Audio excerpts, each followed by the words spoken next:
봅시다. 처분사유 추가 변경인데 이건 어디서부터 출발하는 거냐면 행정법은 통일된 단일법전이 없지만 행정 절차에 관한 일반법은 있어요. 행정절차법이라는 게 있죠. 행정절차법에는 5가지 내용이 들어가 있습니다. 이거는 각 나라들마다 행정절차법들마다 일본 행정절차법, 독일 행정절차법, 한국 행정절차법 다 담고 있는 내용이 달라요. 다른데 우리 쪽에는 신입생 처지에 이렇게 5개가 있습니다. 신입 처지에. 그래서 신은 신고고요. 입은 입법예고고. 물론 여기서 입법예고는 국회 입법예고가 아니라 우리가 얘기하는 건 보통은 이제 행정입법의 예고를 얘기하는 것이고, 그 다음에 처는 처분 절차입니다. 그 다음에 지는 행정지도고, 예는 행정예고입니다. 그래서 신입처지에 신입생들은 행정절차법에 적용을 받는 처지에, 알겠죠? 처지에, 난 그런 처지에 이겁니다. 신입처지에 이렇게 들어가 있는데 그 중에 처입니다. 처분절차. 제일 중요한 건 3번이죠. 헐입니다. 처분절차고, 처분절차에는 이거 표현을 여러분들 잘못하시면 안 됩니다. 이제 노량진 강의에서 자꾸 막 이렇게 얘기들을 막 하시는데 그렇게 말씀하시면 답을 못 찾아요. 틀린 표현이기도 하고, 편하게 가자 이런 식인 것 같은데, 편하게 갈 게 있고 편하게 안 갈 게 있어요. 왜냐하면 여러분 기출에 반대로 물어본 적이 있기 때문에 정확한 개념으로 들어가셔야 되는데, 우선 수익적 처분이든 침익적 처분이든 싸그리 다 적용되는 공통처분 절차가 있어요. 공통처분 절차가 있고, 그 다음에 신청에 의한 처분 절차라는 게 있습니다. 신청에 의한 처분 절차. 그리고 불이익 처분 절차라는 게 있습니다. 불이익 처분 절차. 3개인 거야. 뭐를 표현을 잘못하시는 거냐면 선생님들이 이 신청에 의한 처분 절차 있잖아요. 신청은 뭘 신청합니까? 자기한테 수익적인 걸 신청하는 거지 침익적인 걸 신청하는 사람은 없지 않습니까? 그러니까 이 신청에 의한 처분 절차를 자꾸 수익적 처분 절차라고 얘기를 해요. 그냥 불이익 처분 절차를 자꾸 침익적 행정행위에 대한 침익적 처분 절차라고 자꾸 얘기를 하는데, 이게 안 먹히는 경우들이 여럿 있어요. 여럿 있기 때문에 신청에 의한 처분 절차 그리고 불이익 처분 절차라고 정확하게 표현을 해주셔야 되는 겁니다. 왜냐하면 내가 사용하는 표현에 따라서 나의 사고가 규정받기 때문에 그런 겁니다. 규정받습니다. 그렇죠? 그래서 못생긴 소리 하는 사람들은 정치하면 안 된다. 제가 그런 얘기를 자꾸 하는 이유가 그거예요. 못생긴 말을 자꾸 하면은 못생겨져요. 자신의 정치가. 그러니까 자신의 말에 의해서 규정을 받을 수밖에 없어요. 그런 것처럼 우리가 사용하는 개념도 정확한 개념을 사용하는 게 맞습니다. 예를 들어서 이런 걸 한번 생각해 보세요. 수익적 처분 절차 이렇게 표현을 하면 무슨 문제가 생기냐면 침익적 처분에도 그게 적용되거든요. 침익적 처분에도. 무슨 말일까? 수익적이다, 침익적이다라는 것은 기준이 있습니다. 어머, 저거 수익적이야. 어머, 저거 침익적이야. 이런 게 존재하는 게 아니에요. 상대방의 기준입니다. 언제나 상대방의 기준입니다. 그게 수익적이다, 침익적이다라는, 이게 수익적 처분이야, 수익적 행정이냐, 침익적 처분이야, 침익적 행정이야 라는 표현이 나오면 그 표현은 언제든 상대방의 기준인 겁니다. 그런데 우리 경험관계 생각해봐. 상대방한테 허가를 내줬단 말이에요. 한 명의 사업자만데 상대방한테 허가를 내줬어. 그러면 이건 분명히 수익적 처분이라고 표현하면 되죠. 수익적 처분이라고 표현하면 되는데, 처분이 제3자한테는 이게 침익적이잖아. 처분이 제3자한테는 침익적, 제3자의 행정위가 포함되어 있다는 거야. 우리한테는 처분이 제3자한테 침익적이니까 얘가 불법계 소송을 제기하는 거 아니겠습니까? 그렇죠? 그러면 이거는 얘한테는 침익적인 처분이라고 말할 수 있잖아요. 침익적인 처분이라고. 그래서 이 신청에 의한 처분 절차는 수익적 처분에만 적용된다가 틀린 질문으로 나온 적이 있다고요. 무슨 얘기인지 이해가 돼요? 그러니까 신청을 했을 때 처리기간 행정절차법 19조에 보게 되면은 각각의 모든 처분마다 이거는 3일 안에 끝내야 되고 이거는 일주일, 이거는 15일 이렇게 기간을 정해놓도록 처리기간 설정 공표 규정이 있어요. 근데 처리기간 설정 공표가 안 돼 있으면 처분 절차가 흠결된 거고 미흡한 처분이거든요. 미흡한 처분인데 그걸 보고 지금 소송을 제기한 사람한테는 그 처분이 침익적인 처분이거든요. 알겠어요? 그러니까 이 신청에 의한 처분 절차가 오직 수익적 처분에만 적용된다는 말이 틀릴 수도 있다는 겁니다. 틀릴 수도. 왜? 제3자한테 침입적이잖아요. 알겠지? 그래서 표현을 정확하게 신청에 따라서 행해지는 처분 절차, 신청에 따라서 행해지는 처분에 대한 절차다. 이렇게 정확하게 기준을 잡아 놓으셔야 되는 거고, 또 불이익 처분 절차라고 하게 되면 그 불이익 처분이라는 게 기득권을 박탈시키는, 이미 얻은 이익을 박탈시키는 침입적 행정행위에만 국한된다라고 보는 입장이 있고, 그게 아니라 아직까지 발생하지 않은 권리나 이익에 대한 기대권의 침해를, 기대 이익의 침해를 포함하는 부담적 처분 절차로 봐야 한다라는 주장이 있어요. 그러니까 이거를 오직 침입적 처분 절차라고 하는 순간 한정설의 입장에 따라서, 협의설의 입장에 따라서 좁게 봐야 되는 상황이 발생을 한단 말이에요. 반대 입장을 질문을 해버리게 되면, 그러면 여러분들은 시험 문제에 이런 게 많이 나온다고요. 요즘에는 A라는 학설에 따르게 되면 어떻게 된다, B라는 학설에 따르게 되면 어떻게 된다, 이런 질문이 나온다고. 근데 이거를 기득권뿐만 아니라 기대권을 침해하는 처분까지 포함해서 이건 부담적 처분에 적용되는 절차다라는 주장을 따르게 되면, 그 학설에 따르게 되면은 침입적 처분 절차라고 기억을 해놓는 순간 오답을 찾게 된다고요. 오답을 찾게 된다고. 그래서 항상 법은 해석을 해봐야 아는 거고, 해석에 따라서 모든 결과가 달라질 수 있기 때문에 개념은 정확하게 갑니다. 정확하게. 교수님들이 그런 개념을, 표현을 사용하는 이유가 있는 거야. 뭐라고? 공통처분 절차, 신청행 처분 절차, 그리고 불이익 처분 절차, 이렇게 처분 절차를 3개로 정확하게 나누시는 게 필요합니다. 우선 그 다음에 이렇게 한번 볼게요. 불이익 처분이라고 생각해 볼게요. 불이익 처분. 내 영업 허가를 취소합니다. 내 영업 허가를 취소하려고 하게 되면 내 입장을 들어봐야 될 거 아니겠습니까? 그죠? 그게 민주주의인 거예요. 상대방 얘기를 들어보지도 않고 일방적으로 자기가 얻은 첫 법안 가지고 바로 취소해버리고 이래버리면 안 될 거 아니야. 그래서 상대방의 이야기를 듣는 시간을 가져요. 그런 걸 의견 청취라고 합니다. 의견 청취. 상대방이 변명할 수 있는 기회를 보장을 해주는 거야. 그런데 이 의견을 청취하려면 어떻게 해야 돼요? 야, 오늘 와서 얘기해. 그런 게 아니잖아요. 그쵸? 내가 왜 너한테 이런 영업허가 취소라는 처분을 하려고 하는 것인지, 그리고 어느 법에 근거를 하고 있는 것인지, 그 처분의 내용과 이유와 그 다음에 언제 와야 되는지 장소와 일자를 전부 알려줘야지 얘도 준비를 할 거 아니겠습니까? 그쵸? 청문도 10일이라는 시간을 보장해 준다고요. 준비할 수 있는 시간을 주고 그리고 의견을 듣는 거란 말이야. 준비할 수 있는 시간을 주는 과정이 바로 사전통지예요. 사전통지. 이게 21조, 22조, 23조에 이렇게 있단 말이에요. 21조, 22조, 23조에. 21조, 22조, 23조에 얘가 사전통지입니다. 너한테 불이익 처분을 하게 될겨 라는 거 알려주는 거야. 불이익 처분 절차입니다. 그 다음에 의견 청취 과정을 거치게 됩니다. 의견 청취입니다. 당연히 이것도 불이익 처분 절차입니다. 수익적 처분을 하면서 상대방 이야기 듣지는 않습니다. 그죠? 야, 너한테 허가해 줄 건데, 허가, 해줄까 말까 얘기해볼래? 뭐, 필요 없어요. 그쵸? 허가를 해주고 내가 영업 안 할 거면 그냥 안 하면 되는 거야. 그치? 예, 그래. 이건 불이익 처분 절차고, 그 다음에 수익이든 침익이든 모든 처분에 적용되는 공통처분 절차로 이유제시라는 게 있단 말이에요. 이유제시. 사전통지는 의견 청취를 위한 필수적인 전치 절차입니다. 그 처분의 내용과 이유를 알려주지 않으면 상대방은 의견 진술을 준비할 수가 없습니다. 없기 때문에 필수적 전치 절차고요. 이렇게 된단 말이에요. 그 다음에 의견을 진술을 했죠. 그러면 상대방 쪽에서 의견을 진술을 하면은, 국민 의견 진술하면 행정청은 그 내용을 반영해서 판단을 내리고, 판단을 내린 결과를 이유 제시를 하면서 처분 통지서에다가 결과를 써줍니다. 반영을 해주게 돼 있어요. 그게 얘네가 1, 2, 3 이렇게 가는 거란 말이에요. 불이익 처분이라는 전제를 깔게 되면 사전 통지와 의견 청취, 이유 제시의 순서로 이렇게 처분 절차가 이루어지게 됩니다. 근데 여기서 이제 이유 제시를 한단 말이지.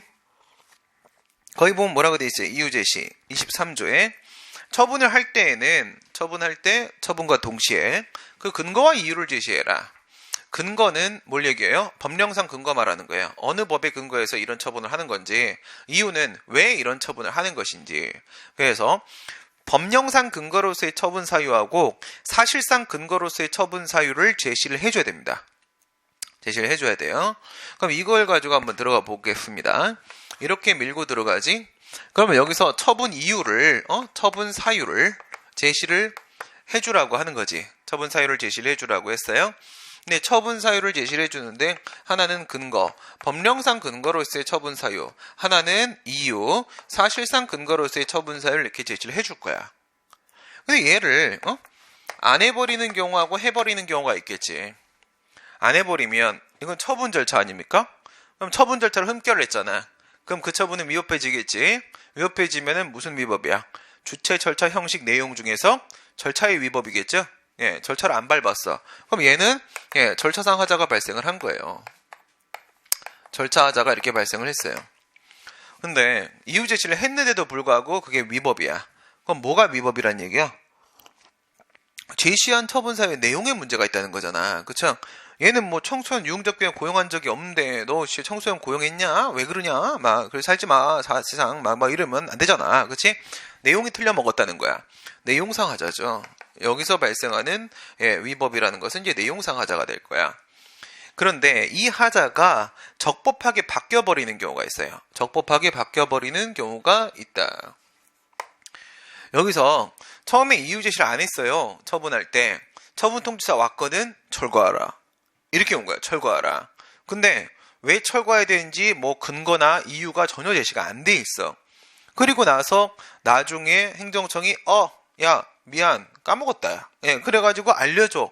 뭐 3일 뒤에 알려줬다. 그런 게 바로 뭐야? 사후 보완, 사후 추안. 사후 추안. 사후에 이유 제시를 해서 미룰 추자에다 완성한다. 사후에 이유 제시를 해서 완성을 시킨단 말이에요. 추안을 했어. 그러면 위법성 판단 기준 시는 언제야? 처분 시지. 처분 시에 이유 제시 없었지. 처분 이후에 이유 제시가 있었지. 그런데도 불구하고 일정한 범위 안에서는요. 위법성 판단 기준 시에 예외를 허용해요. 예외를 허용해서 이걸 적법한 걸로 처음부터 적법한 걸로 인정을 해버리는데 그런 걸 하자 치유라고 그래요. 하자의 치유. 하자가 치료됐다는 거야. 절차상의 경미한 하자가 치료됐기 때문에 적법한 것으로 인정을 해버리겠다는 거고요. 그게 아니라 이 밑에 같은 경우에는 처분 사유를 제시를 했죠. 제시를 한 거야. 이때 제시된 사유가 당초 사유야. 당초 사유. 당초에 제시했던 이유 제시할 때 제시했던 사유가 있었는데 그런데 처분 이후에 소송 도중에 뭘 제시하냐면 다른 사유를 제시하는 거야. 다른 사유를. 너한테 내가 영업허가를 취소했던 영업정지를 했던 이유는 그때 그거 말고 야 이것도 있다? 이렇게 추가를 한다라거나 아니 그때 그건 아니었고 이거였어 잘못했다. 야 이거였다. 이렇게 바꾸는 다른 사유를 제시를 하는데 또 이것도 일정한 범위 안에서 그것을 적법한 것으로 인정을 해버려요. 그런 걸 처분 사유 추가 변경, 처사추변이라고 얘기를 하는 겁니다. 처사추변이라고 얘기하는 거예요. 처분 사유 추가 변경. 그러니까 뭐 쉽게 말해가지고 이미 소송이 시작이 됐는데 전혀 엉뚱한 얘기를 가지고 나보고 잘못했다고 나한테 어떤 제재 처분 같은 걸 한 거야. 그래 놓고 나서 나중에 내가 언제 그랬어 임마. 그리고 내가 소송을 제기를 하니까 소송 도중에 얘가 갑자기 딴소리 하는 거예요. 피고가 딴소리 하는 게 과연 가능하겠는가. 이게 처분사유 추가 변경의 인정 여부에 대한 문제가 되는 겁니다. 과연 가능할까요 안 할까요? 얘네가 이 짓을 하는 이유가 뭐야? 이 짓을 하는 이유가 이런 거 한번 생각해봐요. A라는 처분이 나한테 나왔어요. 내가 소송을 제기했어요. 소송을 제기했는데 내가 그 위법 사유로 막 이런 걸 제시합니다. 거기 저 사람 권한 없어요. 권한 없고 뭐 권한이 있으면 뭐 권한 범위 내는 아닌 것 같고 권한 범위 내라고 하면 제 제정신 아닌 것 같고 정상적인 의사작용이 아니고 그리고 나서 뭐 저기 사전 통지 안 했고요 의견 촉지 안 했고요 이유 제시 안 했고요 막 다 저기 아무거나 막 그 다음에 문서를 안 했어 뭐 구두로 했어 실제로 문서를 했는데 난 못 봤어 막 이러고 법에 근거 없어 이거 명확하지가 않아 막 이거 어떻게 실현해 못해 막 이러고 막 법에 위반돼 처분 사유 없어 그런 거 없었어 그 다음에 불문법 행정법에 일반 적용시키면서 비평진짜 목동 부시다 막 다 던져 그러면 처분 위법이에요? 맞아요. 한 개만 걸리면 위법이에요. 한 개만 걸리면. 내가 던질 수 있는 표창 다 던지라고요. 알겠어요? 예. 싹 다 던져가지고, 이래서 위법일 가능성, 이래서 위법일 가능성, 저래서 위법일 가능성, 이렇게 내가 막 주장을 해버리면, 법원은 재판을 해야 돼요. 심리해야 되거든요. 주장 책임. 주장했는데 어떻게 심리 안 해? 심리해야 되는데, 그 중에 하나라도 걸리면 위법으로 인정받습니다. 맞아요. 물론 근데 입증을 해야지. 실제로 그런 일이 있었다는 걸 제가 입증은 해야죠. 오케이? 예, 그러니까 원고의 입장, 국민의 입장에서도 막 다 던져갖고 아무거나 걸리면 위법이에요. 오케이? 그러면 있잖아. 물론 이렇게 소장에다 이거 다 써버리면 판사가 짜증내죠. 예. 아이씨, 다른 애들은 뭐 금방 끝나는데 이 새끼 건 뭐 몇 년을 해야 될 것 같아. 막 짜증나잖아. 그치? 그쵸? 예. 간단하게 가는 게 좋아요. 인정할 거 인정하고. 그래서 법원에 가보면 막 이렇게 재판이 막 5분 단위로 막 끊어져 있어. 5분 단위로 빠바바바바바바바바바 막 이렇게 돼 있어요. 예. 저도 막 이렇게 갈 때, 예, 5분 만에 끝나. 예. 검사, 여기 써놓은 거 다 맞나? 네, 끝. 예. 그 다음에 저보고 피고인 인정하나? 그럴 때 막 어떤 사람들 막 안 그랬어요 막 이러거든. 저는 특수공무집행 방해로 잡혔어요. 쪽팔리게. 국가보안법이 아니었어요. 어쨌든 잡아 넣어야 되는 거였는데, 예, 되게 위험한 놈이잖아요. 딱 봐도. 그땐 위험한 놈이었어요. 막 몸에 막 가시가 돋쳐 있었어. 그래서 되게 위험한 놈이어서 어쨌든 잡아는 넣어야 되는데, 근데 예, 내가 건대기가 하나가 있었던 거지. 건대기 때문에 국가보안법으로 잡아야 되는데 안 잡고 특수임무집행방해죄로, 예, 공무집행방해죄로 잡혀간, 예, 이렇게 된 거야. 그랬을 때 막 내가 언제 그랬어요? 막 그래봐야 재미없어요. 그죠? 인생은 폼생폼사거든. 그치? 인정합니다. 예, 실정법 위반 행위 다 인정. 마음대로 하십시오. 왜? 그래 봐야 3년 이상 안 나와. 3년 이상 안 나오면 그래 봐야 집이고, 그래 봐야 들어가 봐야 3개월이야. 예, 좀 더 나올 거거든. 이래도 저래도 대세에 영향이 없는데, 뭐 그걸 합니까? 그럴 때 이제 마지막으로 할 말이 있는가? 그때 멋있는 말 딱 하면 되는 거야. 왜? 후배들이 보고 있잖아. 그치? 후배들이 보고 있는데 거기서, 저 안 그랬거든요. 막 이렇게 좀 그렇잖아. 그치? 딱 멋있게. 예. 하지만 딱 이렇다. 딱 얘기를 하고, 딱 끝내고 하는 게 맞는 거지. 그러니까 여기다가 막 소장에다가 막 이거 위반, 저거 위반, 저거 위반 짜증나요. 뭐 해야 돼? 핵심만 딱 찍어갖고 팍! 근데 이게 먹히면, 그러면, 예, 간단하잖아, 사건이. 그죠? 그런 걸 좋아한다고. 반대로 이렇게 한번 생각해 보세요. 행정청이 처분을 하는데, 처분 사유로 영업정지를 해. 영업정지를 하면서, 식품위생법에 써있는 거 다 얘기해. 너는 청소년에게 술을 팔았고, 안 팔았다면은, 출입을 시켰고, 그 다음에, 너는 사실, 유흥주점도 하고 있는데, 고용도 했고, 그 다음에, 고용하고, 안에 룸 안에 집어넣어서 유흥행위를 시키기도 했고, 근데 그 룸사롱에는 사실 상한 음식이 있었기 때문에 유해식품도 판매했고, 다 써! 하나라도 걸리면 적법이야? 맞아요. 하나라도 걸리면 제재 사유가 있는 거 맞잖아. 그치? 예, 그런 거예요. 지금, 그래서 행정청이 말 바꾸기를 한다라고 그게, 너무 불리한 거 아닌가? 이런 생각하면 안 되는 거야. 나도 할 수 있어요. 소송 제기할 때. 나도 막 던질 수 있는 거고, 쟤도 막 던질 수 있는 거야. 그 중에 하나라도 적실한 게 걸리면 위법되고 적법되고 하는 거라 이거야. 그래서 얘가 딴소리를 하는 거야. 다른 사유를. 처음에 이유 제시했을 때 한 말과 다른 소리를 하는데 과연 허용될 수 있겠는가? 이게 처분사유 추가 변경이에요. 되겠어 안 되겠어? 이걸 전면적으로 인정을 안 하면, 전면적으로 인정을 해버리면 무슨 문제가 생겨요? 얘가 소송 도중에 나중에 말 막 바꾸다가 하나 딱 걸려가지고 적법 이래버리면 나 패소잖아. 그렇지? 원고의 방어권 침해로 연결될 수 있겠죠. 만약 처음부터 지가 처분할 때 그 말을 했으면, 여기 이유 제시할 때 그 말을 했으면, 나도 내 잘못이 걸린 걸 알았잖아. 그치? 얘가 딴소리를 했기 때문에 내가 사실 나도 잘못한 거 알아. 누구나 알아요. 그쵸? 이 학원은 적법하게 운영되고 있겠어요? 아니에요. 불법이에요. 그럼 옆에 학원은 불법이에요. 다 불법입니다. 서로 다 알아. 아는데 안 찌르는 거야. 알겠어요? 이런 격벽 자체가 이게 다 불법이라고요. 예, 칸마다 다 그 규격이 있어요. 예, 몇 제곱미터 이상 해야 된다 그러면 처음에 학원 건물에 시작할 때는 와가지고 그 교육청 그 직원들이 와가지고 여긴 동작교육청이 와요. 그러면 그 동작교육청에 보면은 그 남자 직원 한 명하고 여자 직원 두 명이 따라오거든. 그럼 남자 직원이 이상한 총을 하나 가져와요. 그 총을 갖고 빵! 빵! 이렇게 해. 그게 뭐예요? 거리 재는 거야. 통과. 그럼 빵! 빵! 통과. 이걸 한단 말이야. 그리고 와서 이제 뭐 내려가는데 뭐 하강기가 없네요. 뭐 이런 거 하면은 그 이제 보완하면 돼요. 이렇게 와서 해준단 말이야. 그러면 이제 가지. 그리고 이제 인가를 받고 나서 이제 운영을 시작을 하지. 그러면 어떻게? 다 다시 공사해요. 다 다시. 왜? 그렇게 걔네들이 정해놓은 매뉴얼대로 그렇게 학원 운영하면 다 망해요. 다망이 너무 이상적이거든. 그래서 다시 격벽도 다시 이거 공사하고 있잖아. 이거 다 불법이야. 알겠어요? 안 찔러 서로. 왜?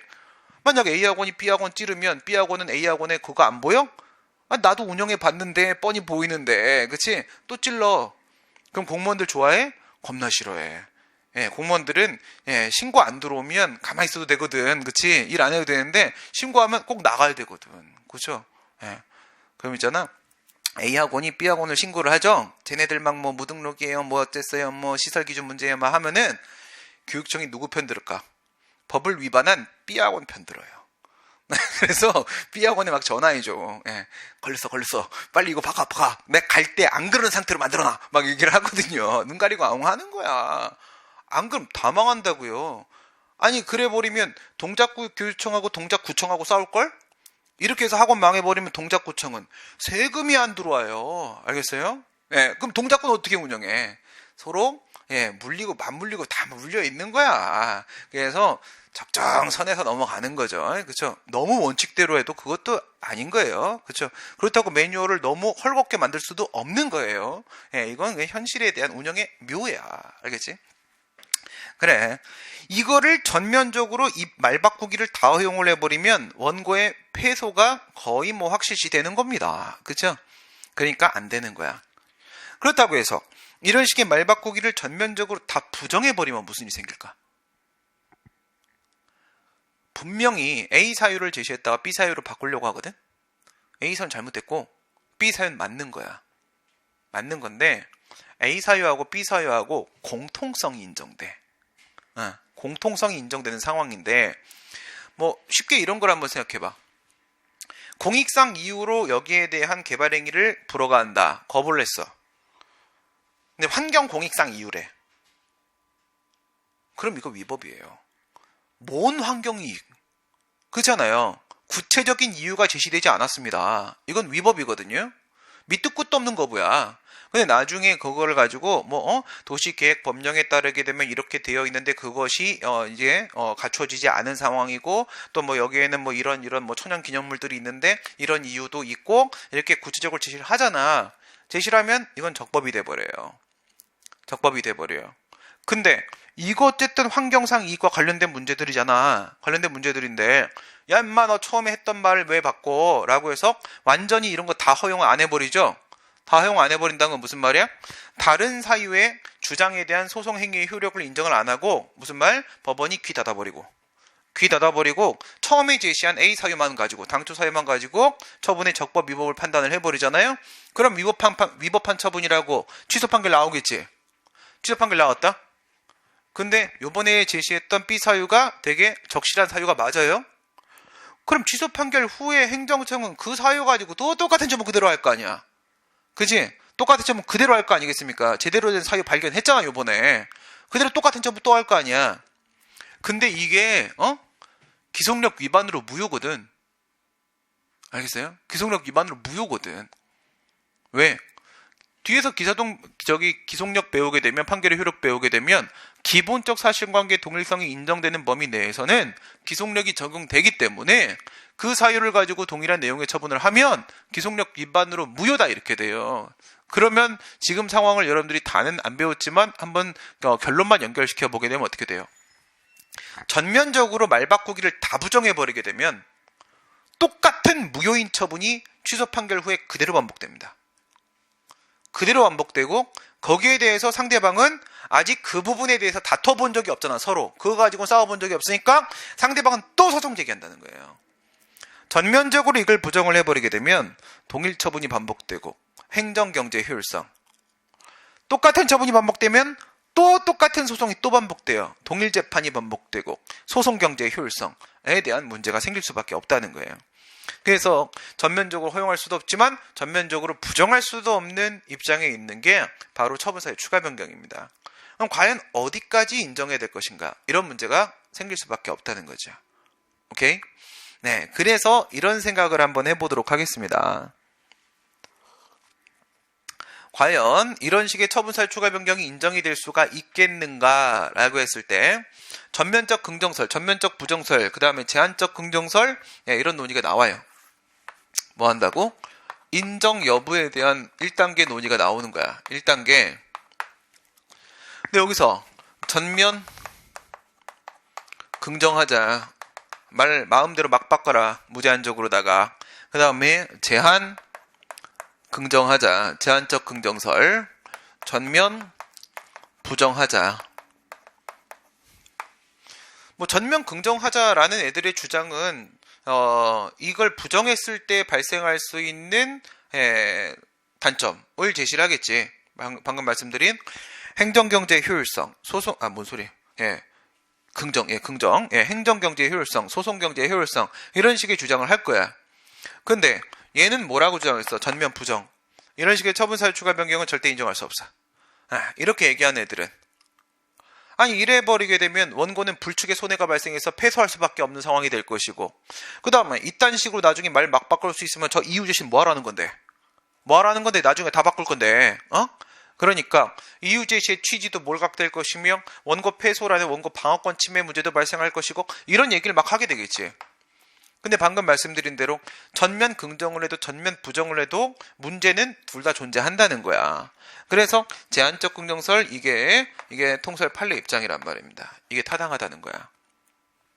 그러면 어느 정도인데 이런 문제가 생기겠죠. 인정 범위 2단계 이렇게 논의를 들어가게 된다는 거야. 그럼 제한적으로 긍정을 한다라는 얘기는 원칙적 부정의 예외적 긍정이란 얘기거든. 원칙적 부정, 예외적 긍정, 이게 제한적 긍정설이에요. 그럼 원칙적으로 안 되는데 과연 예외적으로 어떨 때 허용이 될까? 그 제한 요건이 따라 붙겠지. 그 제한적 긍정설이니까 그 제한 요건이 따라 붙을 거야. 제한 요건 이렇게 붙으면 여기서 이제 한계가 나옵니다. 첫 번째 사항적 한계, 두 번째 실체상 한계, 세 번째 시간상 한계. 이런 얘기가 나와요. 사항적 한계에서는요, 그게 적법한 처분이든 위법한 처분이든 상관없어요. 적법이든 위법이든 상관없어요. 그리고 그게 취소 사유이든 무효 사유이든 상관없어요.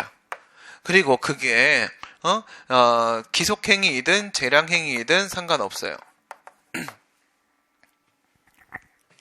처음에 제시했던 A 사유에 따라도 적법한 처분이었을 수도 있잖아. 적법한 처분이었을 수도 있는데 피고행정청의 입장에서 왠지 좀 미심 적어가지고 조금 더 논거를 강화하려고 다른 사유를 보강하려 드는 걸 수도 있잖아. 근데 나중에 법원의 판결이 나와보고 나니까 당초 사유만 가지고도 적법했던 것으로 인정받을 수도 있는 거잖아요.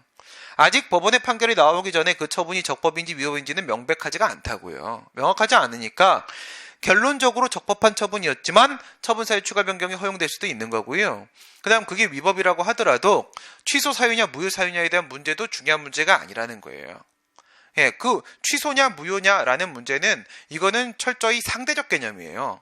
법률적 판단에 대한 문제고 상대적 개념이기 때문에 이러한 처분 사유가 있었는지 없었는지에 대한 문제는 우선은 직접적으로는 다이렉트는 처분의 적법, 위법을 결정짓는 것이고, 그리고 나서 위법이었을 때 그게 취소 사유냐 무효 사유냐는 법원이 판단할 문제예요. 법원이. 상대적 개념이기 때문에 이것도 불문이고, 그 다음에 어떤 교수님들 같은 경우에는 예를 들어 서강대 정화준 교수님 이런 분들은 재량행위에서는 처분사유 추가 변경이 허용될 수 없다라고 주장하시는 분들도 계세요.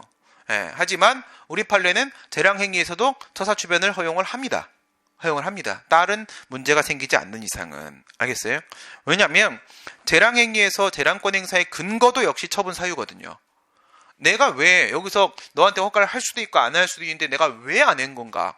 행정청의 그런 이익 형량의 산물로서의 내 재량권 행사의 근거도 저 이유 제시에서 다 밝히거든. 다 밝히거든. 그것도 처분 사유거든. 그 처분 사유가 바뀔 수도 있는 거거든. 알겠어요?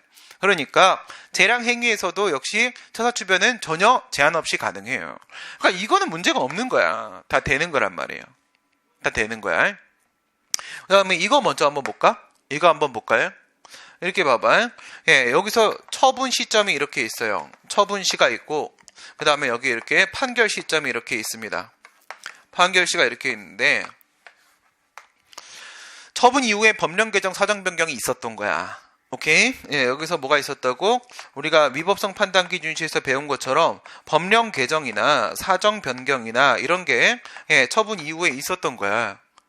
그러면 법령 개정은 법령상 근거로서의 처분 사유, 사정 변경은 사실상 근거로서의 처분 사유 쪽에 영향을 줄 수가 있잖아. 그죠? 그런데 이 이후에 발생한 사유를 과연 주장할 수 있느냐 이겁니다. 이후에 발생한 사유를, 여기에 있는 사유를 소송 도중에 피고가 다른 사유랍시고 주장할 수 있을까? 그런 게 허용될 수 있을까? 그런 주장을 하게 되면은 그 다른 사유를 근거로 해서 처분의 적법 위법을 법원이 판단해 줄까? 안 해준다는 거죠. 왜냐? 이거를 주장하잖아? 이 개정된 법령이나 변경된 사정을 주장하잖아? 해봐야 법원은 뭐밖에 못해요. 법원은 위법성 판단 기준시가 처분시기 때문에 처분 때까지 존재한 사유에 대한 심리밖에는 못해요. 그지? 여기까지밖에 못하잖아. 여기까지밖에 못하기 때문에 뒤에 있는 사유를 아무리 주장을 해봐야 법원이 판단할 수 있는 권한 범위를 벗어난 거라고요. 법원의 판단에 시간적 권한 범위를 이미 벗어난 거기 때문에 피고가 암만 주장해도 법원은 그거를 판단할 수가 없어요. 판단할 권한이 없어요. 그럼 주장해봐야 소용없는 거잖아. 그치? 주장해봐야 소용없는 거잖아. 여기에 핵심은 뭐라고요? 여기에 핵심은 위법성 판단 기준시가 언제냐는 거예요. 만약에 위법성 판단 기준시 우리가 여기로 보게 되면, 판결시로 보게 되면 판결시까지 있었던 법령 상태와 사유 상태를 가지고 우리가 처분의 적법 위법을 판단하는 거라면 이 중간에 바뀐 사유에 대해서 주장을 해도 역시 법원은 판단할 수 있는 권한 범위 안에 있는 거니까 괜찮은 거라고. 이런 문제도 있어요. 객관식 문제. 오케이? 예, 하지만 우리는 어디를 기준으로 봐? 처분시로 보고 있기 때문에 앞에까지밖에는 법원은 판단할 권한이 없어. 그러면 여기가 1구간, 여기가 2구간, 여기가 3구간이라고 하게 되면 2구간에 대한, 3구간은 전혀 해당 사항이 없으니까 2구간에 대한 사유를 주장을 한다고 하더라도 법원은 원래 판단 못하니까 주장은 의미 자체가 없어요. 의미 자체가. 그래서 이것도 똑같이 위법성 판단 기준과 똑같이 처분 당시에 객관적으로 존재했던 사유에 대해서만 처분 사유의 추가 변경이 허용될 수 있는 겁니다. 그리고 중요한 건 이쪽이야. 여기가 핵심이란 말이에요. 여기가 핵심입니다. 거기 이제 교재를 보시게 되면 기판력에 대한 이야기를 출발로 해가지고 소송물에 대한 논의를 꺼내고 있어요. 근데 이건 여러분들이 크게 중요하게 생각하지 마시고 어쨌든 우리 판례가 보고 있는 건 이 소송물 이론은 깊게 들어가면 끝이 없다고 했지. 그래서 우리 판례는 취소의 소송물을 뭐로 봅니까? 당해 처분의 위법성 존부로 보지. 그지? A 처분의 위법성 존부 이렇게 본단 말입니다. 처분 사유 추가 변경을 허용한다고 했지. 아무리 이게 허용이 된다고 하더라도 뭐에 반하면 안 되는 거야? 처분권주의에 반하면 안 되는 거라고요. 알겠지? 처분권주의 예외가 없다고 했잖아. 그치? 처분권주의를 깨면 안 됩니다. 처분권주의를 깨면 안 된다. 그래서 순서를 잡아요. 순서를 잡으면 처분권주의, 누구도 부정할 수 없는 절대적 명제로서 처분권주의, 당사자의 처분에 맡긴다. 뭘 맡기니? 그랬더니 소송의 개시하고 그다음에 소송물하고 그다음에 소송의 종료하고 이렇게 맡겨져. 그러면 그중에 내용과 관련된 문제는 소송물 이거지. 그럼 소송물은 뭐라고요? 소송물은 A 처분의 당해 처분의 위법성 일반, 위법성 존부란 말이에요. 그지? 그런데 이 처분의 동일성, 이 부분에 있어서 처분의 동일성을 요구하게 된다 이거야. 그래? 동일 처분이어야 돼. 처분 사유 추가 변경을 하면서 처분의 동일성이 깨지면 안 되거든. 그러면 동일한 처분이기 위해서는 뭐가 인정이 돼야 돼요? 동일한 상대방에 대한 것이어야 되고, 그 다음에 동일한 내용의 처분이어야 되고, 그 다음에 동일한 사유의 처분이어야 된단 말이에요. 여기서 사유로 집중을 한단 말이에요. 사유. 사유로 들어가게 되면은 다시 두 개로 나눠져 가지고, 그것이 법령상 근거로서의 처분 사유하고 사실상 근거로서의 처분 사유가 있어요. 그런데 이 법령상 근거로의 처분 사유는 뭐 공중위생관리법의 근거에서 처분한 거야, 청소년 보호법의 근거에서 처분한 거야 라는 법적 근거를 바꾼다고 해가지고 저 처분이 바뀌는 건 아니에요. 처분이 바뀌는 게 아니란 말입니다. 그러니까 처분사유 추가 변경할 때 이거는 무제한적으로 막 바꿔도 돼요. 이거 바꾼다고 뭐라고 하지 않아요. 판례도 근거 법령 자체만 변경하는 것은 처분사유 추가 변경이 아니다 라고 해서 전면적으로 허용을 합니다. 가능하다라고 봐. 여기서 문제가 되는데, 여기서 나오는 얘기가 바로 기본적 사실관계 동일성인 거예요. 기본적 사실관계 동일성. 이 기사동은 판례에 따르게 되면 법구사기로 판단을 내린다는 거야. 법구사기로. 그럼 먼저 한번 깨봅시다. 만약에 당초 사유하고 다른 사유하고 A 사유하고 B 사유하고의 관계에 있어서 서로 기사동이 인정이 안 되잖아. 기사동이 인정이 안 되면 사유의 동일성이 깨져버리겠죠. 사유의 동일성이 깨지면 처분의 동일성이 깨져버리겠죠. 처분의 동일성이 깨지면 소송물의 동일성이 깨져버리겠죠. 소송물의 동일성이 깨지면 처분권주의에 반하는 결과를 초래하겠죠. 소송물은 누가 결정하는 거라고? 원고가 결정하는 거라고. 원고가. 그쵸? 원고가 이 처분에 대해서 판단해 주세요라고 이렇게 원고가 결정을 해야 되는 건데, 결국 여기서 피고의 행위를 통해서 그 처분 자체가 A 처분이 I의 B 처분으로 바뀌어버리는 그런 상황이 발생을 한단 말이야. 그러면 처분권주의에 반할 거 아니야. 소송물은 누가 결정해야 된다고? 원고가 결정을 해야 된다고. 근데 피고가 바꿔버린 거잖아. 피고가. 그쵸? 말이 안 되는 상황이 발생하잖아. 그러면 처분권주의에 반하지 않으려고 하게 되면 소송물의 동일성이 유지돼야 되고, 그러려면 처분의 동일성이 유지돼야 되고, 그러려면 사유의 동일성이 유지돼야 되고, 그러려면 사실상 근거로서의 처분 사유에 기본적 사실관계 동일성이 인정돼야 된다는 결론이 나오는 거라고요. 그게 바로 저 실체상 한계 부분이 되는 거예요. 실체상 한계.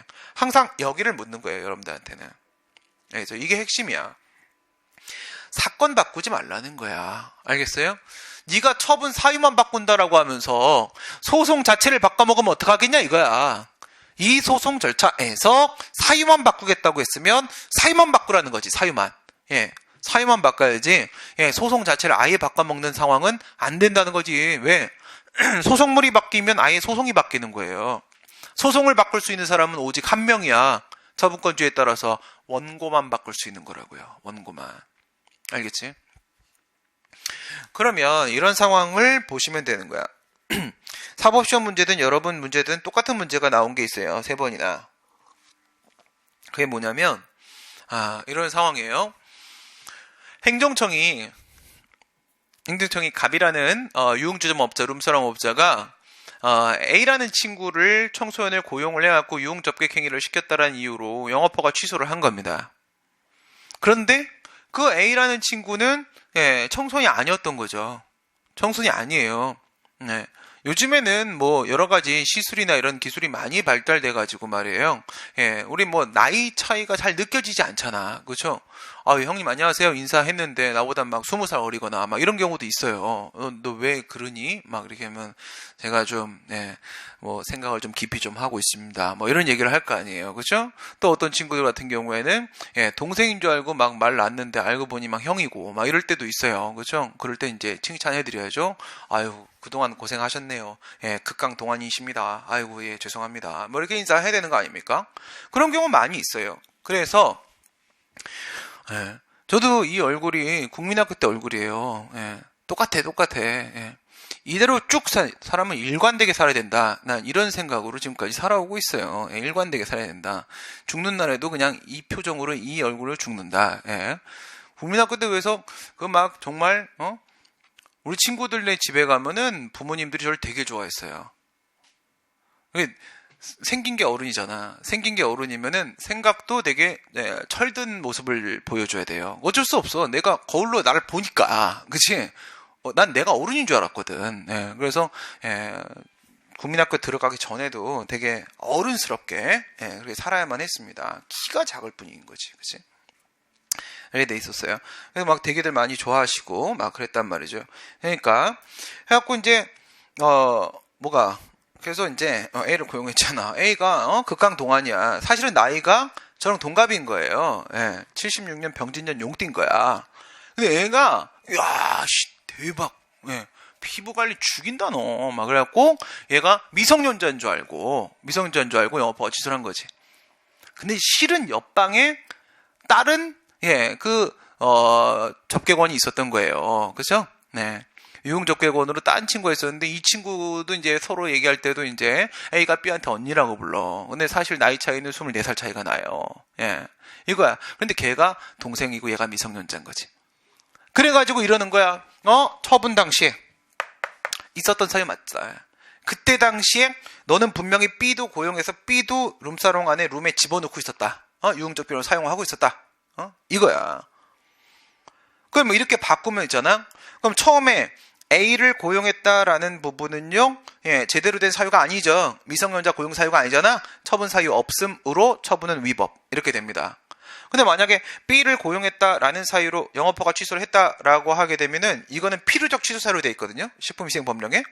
이렇게 되면 영업허가 취소 처분은 적법 이렇게 바뀌어 버린다고. 그럼 원래는 취소 판결 나와야 되는 게 그런데 기각 판결 이렇게 나오게 될 거 아니겠습니까? 법원은 어떻게 되겠냐 이거예요. 그럼 상황적 관계 문제 없죠. 시간 상황에도 문제 없죠. 실제 상황에 문제가 생겼죠. 근데 법에 뭐라고 돼 있어? 청소년을 고용해서 유흥접객행위를 시키면 안 된다고 돼 있거든? 그러면 A를 고용한 부분이든 B를 고용한 부분이든지 간에 청소년을 고용했다라는 이유로 영업허가를 취소한 부분에 있어서만큼은 공통적이란 말이죠. 그렇지? 그러나 이거는 안 돼요. 안 돼. 왜? 기본적 사실관계 동일성이라는 문제는 법구사기라고요. 법구사기라고. 왜? 이게 만약 기사동이 깨져버리게 되면 이거는 옷 벗고 사기치는 짓이야. 옷 벗고 사기치는 짓이라고요. 법구사기라고. 그래서 법률적으로 평가하기 이전에 구체적 사실에 착안하여 사회적 사실관계가 기본적인 점에서 동일한지 여부를 가지고 기사동을 판단한단 말이에요. 이건 민사든 형사든 행정이든 다 똑같아요. 그래서 법구 사기치는 짓이거든. 기사동 깨지면. 이건 사기꾼이야. 그래서 법률적으로 평가하기 이전이라고 했잖아요. 만약에 법률적으로 평가를 하는 걸 포함을 시키면 이것도 청소년을 고용했다는 이유고 이것도 청소년을 고용했다는 이유니까 결국은 같은 사유네. 이렇게 볼 수가 있을 거야. 그런 문제가 아니라 법률적으로 평가하기 이전에 A라는 친구하고 B라는 친구가 과연 같은 인물인가 여부를 가지고 판단하라는 거예요. 같은 인물이냐 아니냐에 따라서 사건의 동일성 여부가 달라질 수가 있다는 거지. 그래서 둘은 어때요? A하고 B는 나이도 다르지만 DNA도 다르고 서로 다 다른 사람이란 말이죠. 그러니까 기사동 인정이 안 돼요. 안 되면 실질성 관계 위반돼서 처분사유 추가 변경은 허용될 수가 없다. 이런 결론이 나오게 된다는 겁니다. 오케이? 여기까지예요. 처분사유 추가 변경은. 이 정도 논의가 되는 것이고, 그 다음에 이제 여기서 이제 여러분들이 함께 좀 고민을 해야 되는 부분은 뭐가 있냐면 하자 치유하고 처분사유 추가 변경은 엄연히 다르다. 처음에 말씀드렸죠. 처음에 말씀드린 하자 치유를 아직 배우진 않았지만 두 개를 좀 비교를 해놓으세요. 첫 번째 하자 치유라는 것은요 처분의 효력을 유지하기 위한 거예요. 효력을 유지하기 위한 거야. 위법 판단 기준 시 예외를 인정해서 적법하게 봐버린다고 했지. 이게 무효 사유에다가 하자 치유를 인정을 법원이 해버리게 되면은 법원이 아예 새로운 처분을 발령한 결과가 돼요. 인정할 수가 없어요. 그리고 이 처분사유 추가 변경은 도적시다예요. 정의가 도적시다. 맨 앞에 의의에 나오죠. 도적시다. 도적놈들은 시다 발의를 자꾸 추가하거나 변경을 해요. 도적놈들은 추가하거나 변경을 자꾸 하죠. 지금 요즘 뉴스 보면 그러잖아요. 시다 발의가 맨날 바뀌어. 오늘 이놈 잡혀가면 내일 또 딴 놈 나오고 아주 다이나믹해. 몇 놈이었는지 몰라. 도적시다. 도는 소송 도중이에요. 소송 도중. 그 다음에 적은 적법성 확보, 적법 확보. 시는 이유 제시 과정에서 제시했던 당초 사유를 바꾸는 거야. 이유 제시. 다는 그거랑 다른 사유를 제시하는 거야. 다른 사유를 주장하는 겁니다. 도적시다거든.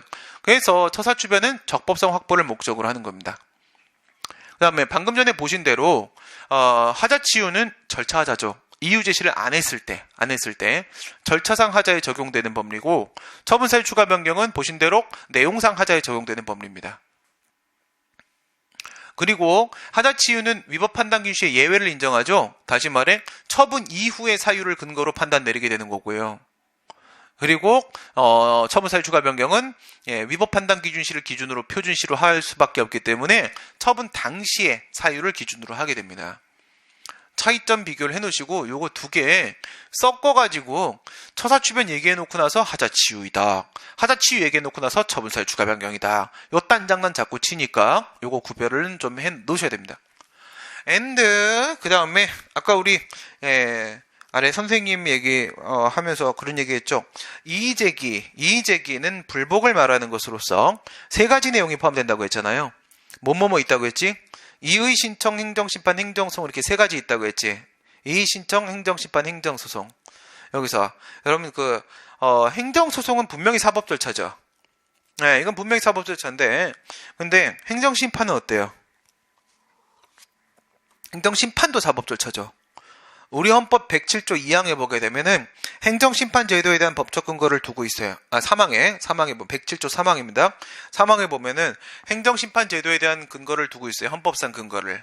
107조 3항에 보면 이렇게 되어 있습니다. 행정심판 절차에는 뭐를? 사법 절차를 준용해야 된다. 사법 절차를 준용해야 된다. 그래서 우리 행정심판법은 거의 이건 소송이나 마찬가지에 사법 절차화 시키고 있습니다. 그러나 이의신청은 그렇지 않아요. 이의신청은 처분청에 제기하는 불복 절차잖아. 그러니까 이거는 사법 절차가 아니고 이거는 그냥 행정청, 그 행정청 내부적인 자기반성적 의미의 시정 절차에 불과하지 이건 사법 절차가 아니야. 이 얘기 왜 했냐면 사법 절차냐 아니냐에 따라서 처분권주의가 적용되냐 안 되냐가 달라진다고. 처분권주의가 적용되냐 안 되냐가 달라진다고. 사법 절차에는 처분권주의가 적용되고 사법 절차가 아니면 처분권주의 적용이 안 된다고요. 그러면 소송하고 심판 둘 다 사법 절차지. 그럼 이걸 라인 쭉 타고 가면 기사동 꽂힌다고. 다시 말해 소송뿐만 아니라 행정심판에서도 처분사유 추가 변경이라는 게 있을 수 있다 이거야. 피청구인 처분청이 갑자기 사유 바꿔먹을 수 있다고. 그럴 때도 여기와 마찬가지로 저 기사동의 법리에 따라서 제한을 받게 된다고요. 하지만 이의신청은 사법 절차가 아니야. 처분권주의 적용을 받지 않아요. 그러니까 이의신청을 제기했는데 이의신청 도중에 그 피신청인 처분청이 사유를 막 바꿔. 상관없어요. 무제한적으로 막 바꿔도 돼요. 왜? 처분청이 지가 한 처분을 그냥 바꾸고 있는 거예요. 이거 기사동 깨지면 뭐 한다고? 처분 바뀐다고 했잖아. 처분청이 처분 바꾸는데 무슨 문제가 있어요? 그렇잖아요. 처분청은 처분을 언제든 바꿀 수 있어요. 바꿀 수 있기 때문에 이의신청에서는 뭐가 적용되지 않는다? 기사동이 적용되지 않는다. 그 다음에 심판과 소송에는 기사동이 적용된다. 여기까지 정리해 놓으시면은 문제는 우선 다 풀 수 있어요. 다 풀 수 있고, 그 다음에 법원의 판결로 들어가 보도록 하겠습니다. 법원의 판결은 거기 나와 있는 대로 우선 재판이 소송 재판하고 본안 재판하고 두 개가 있지 않습니까? 그죠? 두 개가 있으니까 소송 판결과 그리고 본안 판결과 두 개가 있을 거란 말이야. 이건 우리 첫 시간에 했던 얘기지. 소송 판결은 뭡니까? 소송 요건을 못 갖췄을 때 나오는 각하 판결이죠. 각하 판결. 물리칠 각자에다가 아래 하자 쓰는 각하 판결이에요. 거절하는 겁니다. 가라 제발. 싫다. 이거고, 본안 판결은 인용 판결과 기각 판결이 있죠. 청구의 이유가 있으면 받아들이는 인용 판결, 인정할 인자에다가 받아들일 용자 쓰는 거하고, 청구의 이유가 없으면 배척하는 판결, 물리칠 기자, 버릴 기자에다가 물리칠 각자 써서 기각 판결, 네가 틀렸다. 이게 있지. 근데 이거는 우리가 따로 판결의 종류를 배울 문제는 아니라고요. 뭐를 따로 배워야 된다고 했지? 인용 판결 쪽에 있어서의 일부 인용 판결, 기각 판결 쪽에 있어서의 예외 기각 판결, 이쪽을 배워야 되고, 이쪽은 또 언제나 단골 메뉴예요. 매년 문제에 무조건 한 문제씩 포함되는 내용입니다. 일부 인용 판결, 그 다음에 예외적 기각 판결, 예외 기각 판결으로서 일부 취소 판결과 그 다음에 사정 판결에 대한 내용이 항상 출제가 되고, 그거를 체크하시면 충분한 겁니다. 오케이. 예, 그리고 요게 끝나고 나면 이제 판결의 효력. 판결의 효력으로 불자판형 세속 이런 게 있다고 했어요. 불자판형 세속. 예, 불자들이 뭐 한다고? 예, 판형, 금강경의 판형을 해서 부처님의 말씀을 적은 제자들과의 대화를 적은 금강경의 판형을 만들어서 세속을 교화하려고 하는 것이 바로 우리 판결의 효력이라는 거예요. 판결의 효력, 불자판형 세속 이렇게 판결의 효력에 대한 내용을 같이 배워보도록 하겠습니다. 예, 잠깐 쉬었다가 5시부터 시작을 해가지고 법원의 판결 앤드 판결의 효력까지 진행을 하도록 하겠습니다. 예, 잠깐 쉬었다가 가겠습니다.